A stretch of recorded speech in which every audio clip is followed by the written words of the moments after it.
Hi guys, and welcome to today's video. In today's video we're going to be talking about what should you choose, your family or your spouse. Let's do it. First guys, this is actually a very complicated question because you have to first look at your spouse and realize that if you are forced to make a choice between your family and your spouse, what has your spouse done wrong? That is the first question you should ask. How bad is really your spouse? If your spouse has just been released from jail because they got off from murder of a previous spouse, maybe you're making some really bad life decisions at this point. You need to rewind, step back, and look at what your family is telling you. If your family hates your spouse that much, that is a warning sign. That is a real clear warning sign. You should step back and consider it. That doesn't mean you need to take everything they are saying completely as God's truth, basically, because they may be just saying bad things about your spouse just because they don't like your spouse. There are people out there that are like that. They're just gonna badmouth and blackmail people just because they don't like them, and that happens as well. So you have to listen to it, but listen to it with a grain of salt and use your common sense. If it looks like your spouse is genuinely a bad person, look at they're a terrible person, maybe you should think about your life decisions and think about making a change in your life. That's the best way to talk about that, I think. But what if you're in a completely happy relationship and there's nothing bad about your spouse, and you are given the choice between your family and your spouse? For example, your family want to hang out with them and go to a party, and your spouse doesn't want to hang out with them and go to the party. So you're clearly divided. You have to either go with your family or go with your spouse. In circumstances such as that, we have to go with the spouse and set the family aside. Okay, this is the pyramid system. I believe I've spoke about this before. Okay, top of the pyramid is God. Nothing is above God.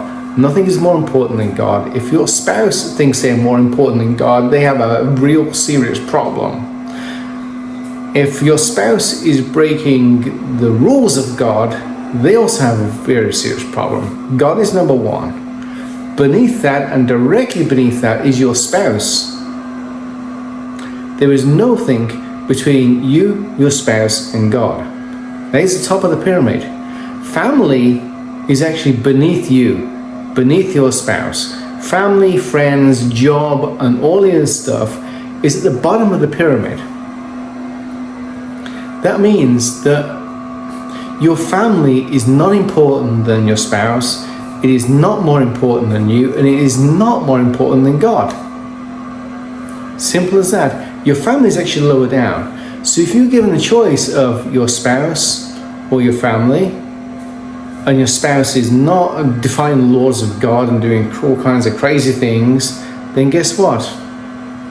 You follow your spouse every single time. There is no ifs, there is no muts, there is no maybes. And that becomes a problem because there are people out there who are kind of like mama's girls and mama's boys, and they always do what their parents tell them to do. And that causes real bad feelings in the relationship because now you're being controlled by your parents. Your parents are telling you what to do all the time, what to buy, what to do, where to live, what school to send your kids to. All these things have been dictated to you by your parents left and right. Your spouse at that point feels completely dejected because he's sitting there thinking, I married this person, and now, my God, I don't have any say in the life of my family. Just think about that for a second. Let that settle in. That's bad. You should not let your family, especially your in-laws and your parents, control your life by proxy. They are not in your life.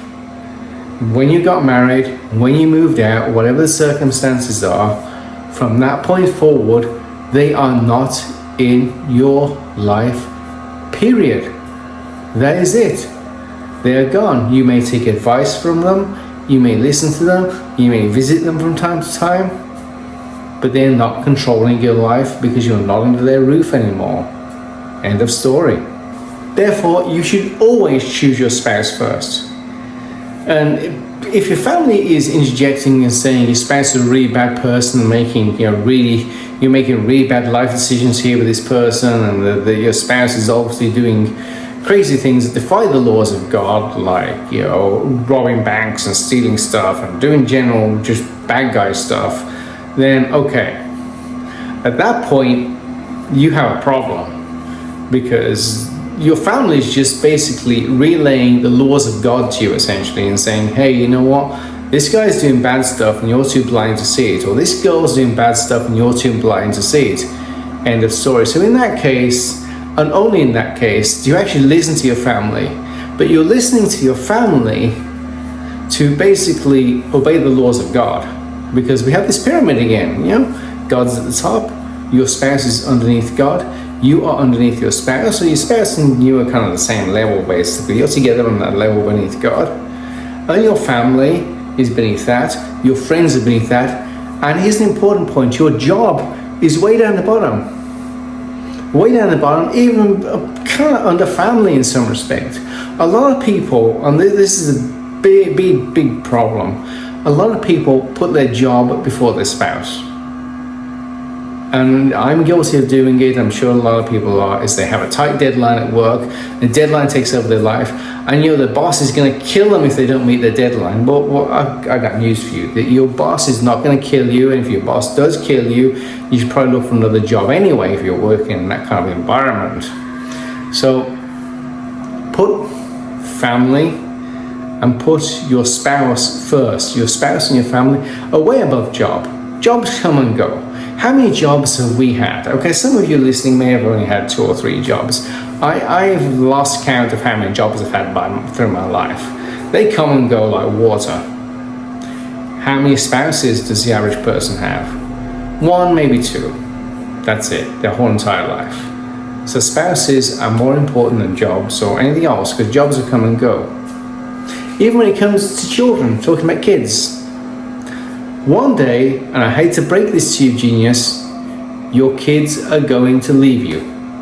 One day, they're going to show up with some boyfriend or some girlfriend and say, hey, this is so-and-so, I'm moving out next week, and they're going to be gone. And that's it. So it's all very, very, very good to put kids first and focus on the children and all that kind of stuff, but you have to understand is that one day, they're going to be leaving you, and you're just being left with your spouse. One day, your friends are going to leave you. Friends come and go all the time. One day, your parents are going to leave you. Your parents are older than you, obviously. Your parents are going to die. Hate to break it to you, but that's the way the world works. At the end of the day, when all this stuff has been eliminated, when your job has gone away, when your parents have moved on and died, what's left? Your kids have gone, what's left? Just you and your spouse. That is why you put your spouse first. And when your spouse, sadly, one day, leaves you because someone has to die first, what's left? You and God. It can't be more simple than that. Anyway, I hope you enjoyed this video. Click down there, like, share and subscribe, and I will talk to you again very soon.